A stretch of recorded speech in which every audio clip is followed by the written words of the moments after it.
Hello, everyone. Welcome back to another episode of the Daily Dose.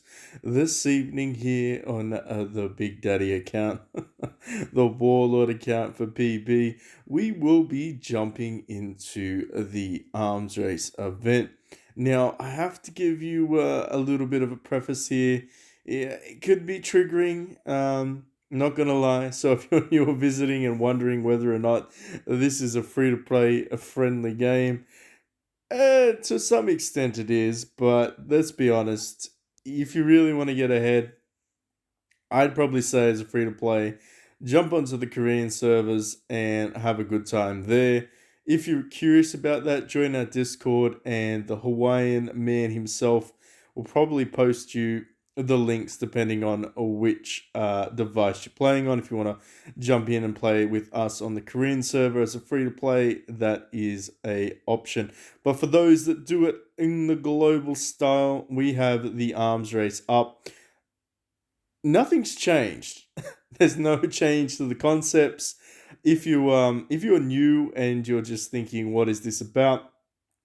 Pretty much, I think I cover this every single video when it comes to arms race. So for those that don't want to listen, probably skip ahead in 5 minutes and then we can jump back into it, give or take. I probably will do timestamps for this one because it could be slightly lengthy. Just because there's a lot to delve into in terms of the upgraded rewards. But if you are new or visiting, make sure you are jumping into a Legion if you are thinking about playing this game. Legions are very important. You'll unlock the ability after a certain player level. I forget what it was. But once you join your Legion, essentially you can go about your business, contribute, and get some free stuff like stamina and all these other things that are pretty fantastic.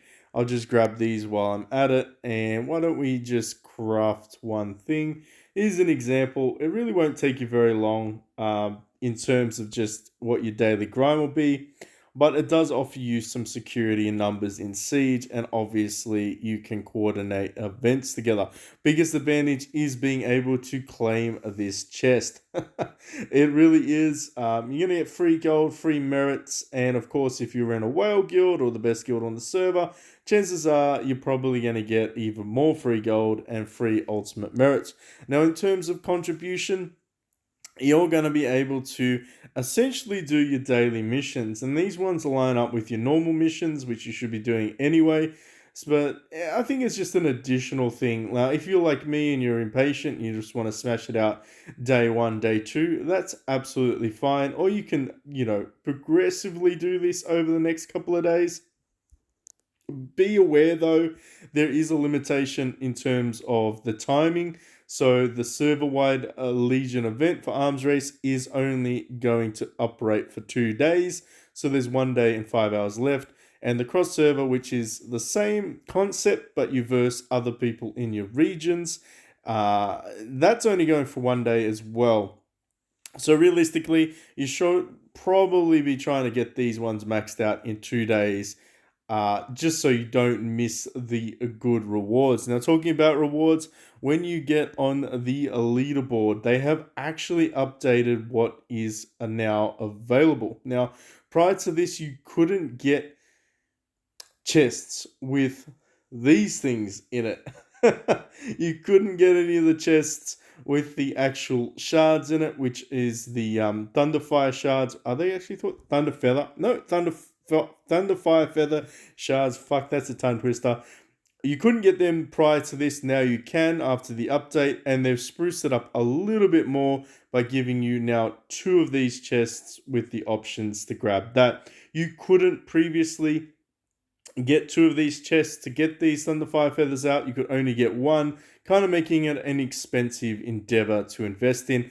But as you can see, even those ranked up to 8 are now going to have access to the Frost Sword Feather and the Merit Chest, and those below 8 are now going to have access to them as well. So Frost Sword is pretty much the epitome of free-to-play now. Everybody has access to it. For those that rushed ahead, obviously, you've already used yours, but this is a fantastic way for players to take advantage. Absolutely, you can get on the leaderboard as a free-to-play player. I think I capped out at 542. I think you can get a little bit higher than 540 points, but that was after doing pretty much everything. I think I missed like one thing. So you can get on the board for free. And what does that mean? Well, basically you're competing against your server bracket. It is absolutely worthwhile investing your time and energy in doing your missions. If you're on a budget, obviously this is one way for you to get some feathers. And you're like, what the fuck do feathers do, PB? Well, let me show you. They basically give you shiny ass wings, and the wings themselves actually start to get progressively better. This is the maximum wing set that you can get for free, the Winter's Prism, which I currently have. And then after that you need the other feathers, so the Thunderfire feathers, to start unlocking the remaining wing sets. And eventually, fucking if I can scroll, you are going to get the mythic tier feathers. Basically, you need these guys, and this is well outside the reach of most people that don't want to spend, upwards of 50 grand on a game. But for those that do, we love you regardless. Essentially speaking, these are the bee's knees wings, and then we have Starry Night, the newest addition to the ranks. As you can see, it's a total damage increase of 75% to everyone, and damage reduction by 70%. They look pretty wicked. I doubt I'll ever see anyone rock these on global server, except for maybe St. Regis and, potentially Jetlag. If he continues spending the way he's spending, he might get up there as well, but that will probably be in a very, very long time if he sticks around. That is, of course, the biggest problem with whales is they jump ship to the nearest pod of plankton, and they just leave old games behind. And probably sell them too, which is naughty, naughty. Anyway, in terms of this, that's pretty much that in a nutshell. Cross server got a little bit more interesting, as you can possibly tell. This is where you're going to start to get your nether feathers. Of course, you may even rank yourself within the cross server, but have no fucking use for the feathers, which would be a shame. Obviously, you're going to have to progress. Did the rewards get better? Yes, they did slightly get better. Honestly, the top 10 has stayed the same. I feel like it stayed the same. They get a full copy there, but then again, you get like an additional chest. It kind of feels the same. I feel like top 5 is where everybody that is a spender is going to be aiming for, obviously, for this feather here. I don't even know if that is a shard, though. No, it's not. It's a full feather. Okay. It's 4 shards of the Thunderfire, and it's 1 of the Nether Feathers. Great, great. I'll be like, fuck. Imagine if you had to cap out that many times just to get shards of the Nether Feather. I feel like they would do that, but luckily they didn't. But if you're curious about how to get on this leaderboard, you basically need to spend up to 2,000 points worth of currency. Talking about currency, these bad boys, these are like the premium currency that will give you the most amount of troops. They give you 3 troops each. And to get that, essentially you need to go down to your gold area. And I've already done it, of course, like all players. And you need to buy them here. So this is going to cost you 5,000 gold, and it's going to get you 50 ultimate merit badges. Is it worth the investment? Absolutely. Should everyone do it? Yes, they should, regardless of free to play or not. You should be investing in these instances. Absolutely. Now, spoiler alert and disclaimer, if you do not spend your currency, the ones down here, here, and here, you will lose them at the end of the event. They will tell you it is expiring in your bag. However, so if you just do not understand English, or you don't understand the concepts of the game, check with your Legion mates, ask questions in the comment section down below, jump into our Discord. It's called One Above All. Everyone's welcome. It is in the box in the description. But don't be that guy that spends his gold and thinks that I can save this like other resources. You cannot do it for this event. Now that everything is out of the way concerning the overall structure, I think we've covered everything that we can pretty much. Missions haven't changed. Recharges are pretty much the difference. One thing I will note though is if you are a spender, this is probably one of the better packages out there in terms of value because you get the gold, the drums, the horns, and the incense. Now, I never personally promote spending on any game or platform. However, I do promote good value if you are one of the people that does spend. This is probably one of the better ones out of all of them for God's blessing. Now, in terms of what you do when you actually get the juicy merit badges, well, that's a fantastic question. As you can probably tell, there's now some additional tabs. We have Superior tab, we have Outfit, and we have Transformation. But before we get into that, let's check out the gold sale first. Is there anything new?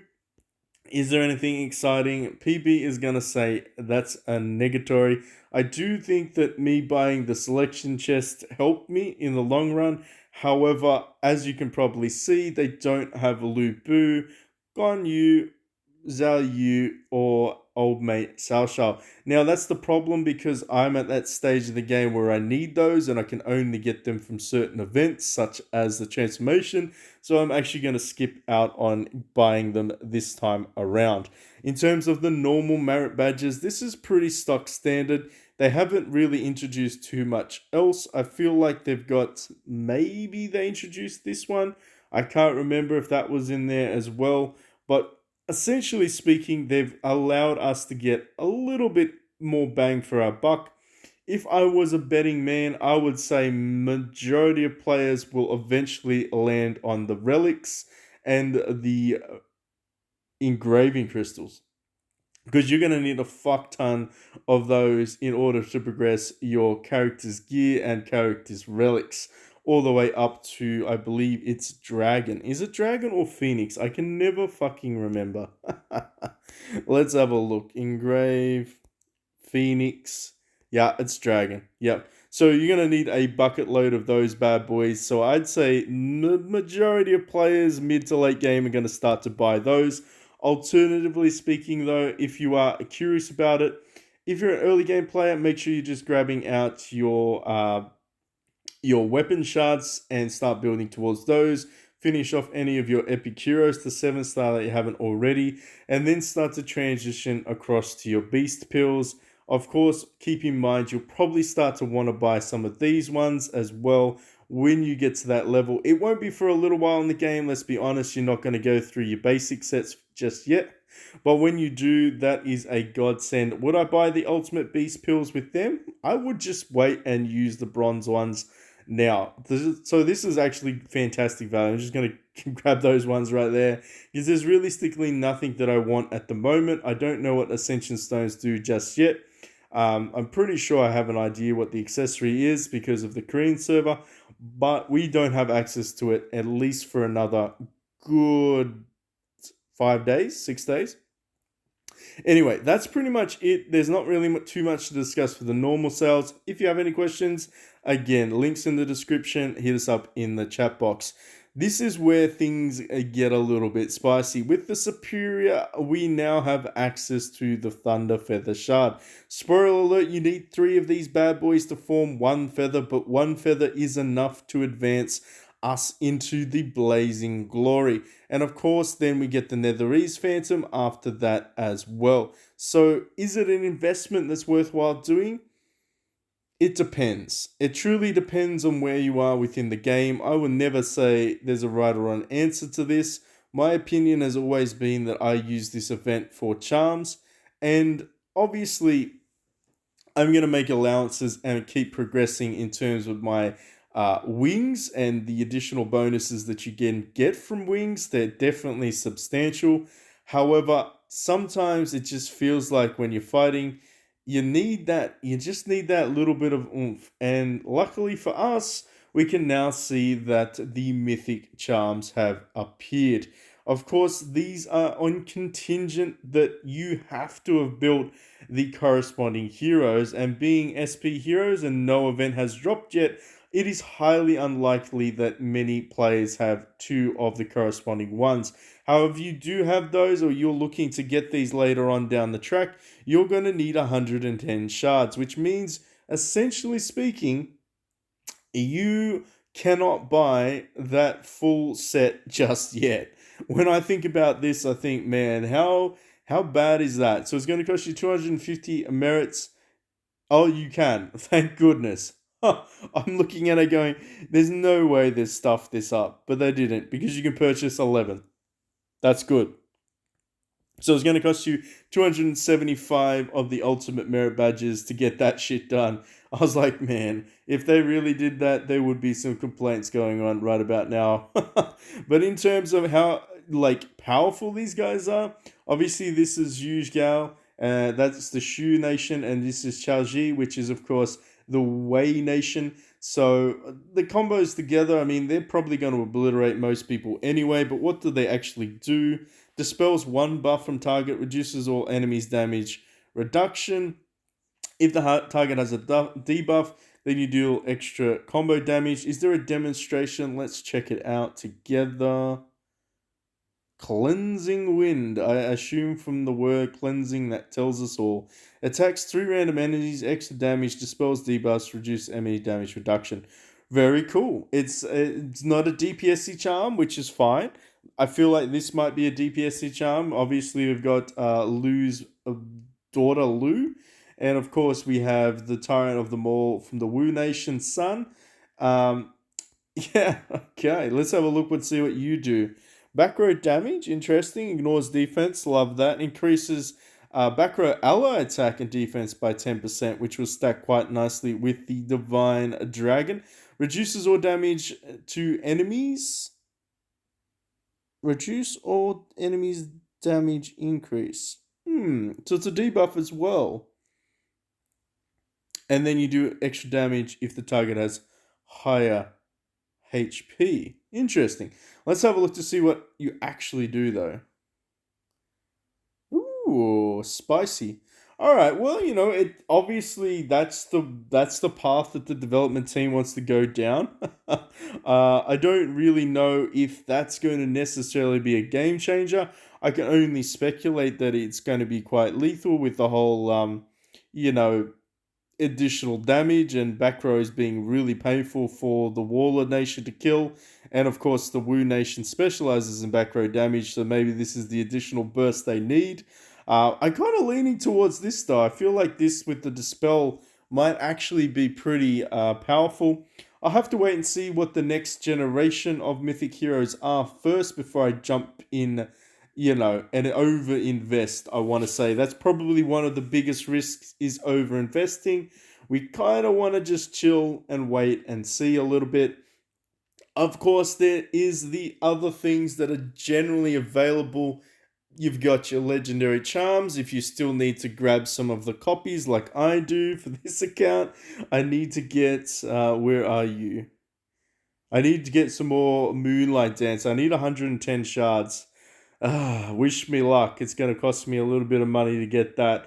But I want to get that to 3-star. Obviously, there's some additional ones there for the Generation 5 if people want to grab those. I feel like they need to discount this now that they've got Mythics out. I know they won't, but they really should. In terms of the chest, of course, stock standard, nothing too exciting there. We've got our Generation 5s, we've got our weapons all the way up to the 7-star sword. If you're looking at it from I'm just finishing off my first hero, or I'm just finishing off my first 7-star legendary, should I buy the shards, PP? Honestly, you can probably get the shards from other events. You can definitely get these from the Annihilation event for silver axes. The reality is you really aren't going to use silver axes for anything else except for gear, and the shards from the Annihilation event from here, I mean, you're pretty much going to get these from the special summoning event that's going to be up for the Mythic Heroes. And of course, you're probably going to get these from the next Limited Heroes draws as well. But if you are super impatient, sure, why not? But ultimately, I feel a lot of players are just going to be saving up for the Thunder Fire Feather if they aren't planning on getting on the leaderboard, which kind of leads us to the outfits, which is kind of spicy. The lovely ladies are out and about. Obviously, we've got the mermaid girl. She kind of reminds me of Aquarius from Fairy Tale. Getting those vibes. She looks cool. Okay, very innocent, very naturistic. She just looks like an evil fucking psychopath. Yeah, yep. Yep. Getting some X vibes is there. And then, of course, we have the badass. Look at a fucking spear. Wowzers. That looks like a lance. And that is a big lance. I hope you're not overcompensating for something there, Lou. When I build you, you better be fucking magnificent. But the biggest thing I reckon everybody is probably looking at is the stats. So instead of the average plus 5%, these guys, or ladies, I should say, I apologize, are all giving you plus 7% for your statistics. So arguably, they're already ahead of the curve if you are looking at from an outfit perspective. You still have all your average ones for Xiao Xiao, and of course, the one we bought for Lu is there as well. So if you're thinking about it and you're bored and you just want to do your outfit index, go ahead. But realistically speaking, I feel like you're probably going to invest in Thunder Fire Feathers if you're in the position of that. Now, this is where things get a little bit more spicier. Honestly, I don't think too many players have saved up 1,200 of these Ultimate Merit Badges. But if you have been hoarding and hoarding and hoarding, waiting for your transformation to appear, the one that you would like to build, well, well, there you go. They're here. They're a little bit more expensive, not that much, like an extra, what, 20%. Not a bad investment. I will say this though, once you do obtain them, they will be in the transformation event. As you can tell, it will tell you that when that pops up, probably next time. So you can always get it through that event. It's very fucking peculiar because you need a mythic outfit. So you need a fucking mythic outfit. Is there a VIP 18 up yet? Let me know. No, there's not. So you can't currently get a mythic outfit. So there's still going to be a base level 0-star character. For those that don't know what I'm talking about, ask me in the comment section. I'll try to explain it as best that I can. But essentially speaking, you're going to get the base star levels of this. So everything you see is just stock standard, but the more mythic outfits you have, the stronger these guys' talents and abilities become. Now, that's not to say that they aren't lethal in their base forms. It's just that who would you pick? I really do not know the answer to that. I would have to defer for someone that is building these transformations. If you are really curious, I can find out, obviously, and I want to find out myself. I would potentially lean towards my own faction, regardless, just because if I haven't bought Lu just yet, I feel like this one may just be a Lu Bu, that is. The transformation of legendary, but I wouldn't mind testing this out. I feel like you can't really go wrong with your own nation's transformations, let's be honest. But as you can see, everything is now available there as well. So if you've been waiting for Lu Bu to appear or Xiao Xiao and you just like, I don't want to do the mythics because I'll never build a mythic outfit, absolutely understandable. If you've already got your legendary outfits and stuff like that, you might think about going towards this. But honestly, that's a lot of investment for a gold merit. Realistically speaking, yep, you probably want to be focusing on your Thunderfire Feather and your Mythic Charms. But that's pretty much it in a nutshell. There's really not too much to discuss. You can read the skill sets yourselves if you're very curious about that. I really don't feel like there's anything else to add. Is there anything really that's been going on that's spectacular? I am enjoying the aid ability. Of course, it keeps annoyingly telling me I have too much resource, but it won't tell me what fucking resource I've capped out on. I've just been playing around with my index scores. What else is there? Do I have any of those shards? I don't even think I have any of the shards for the Thunderfire, so I may in fact have to invest in trying to get some of that stuff. Yeah, I know, right? Speaking in fucking riddles here, but I may actually need to get on the leaderboard. If I can get into the top three, I want to say. Obviously, that will put me in a position to be able to upgrade my wings at least one time, which is not a bad investment. I feel like that's probably a worthy goal. Or I could just go balls deep and buy a mythic transformation, which I'm not too sure about just yet. Not too sure. Anyway, I feel like we can wrap that up now. If you have any other questions, hit us up in the Discord. Of course, we'll see the OGs in the comment section. Make sure you hit that like, subscribe, notification button, and I'll catch you all in the next one.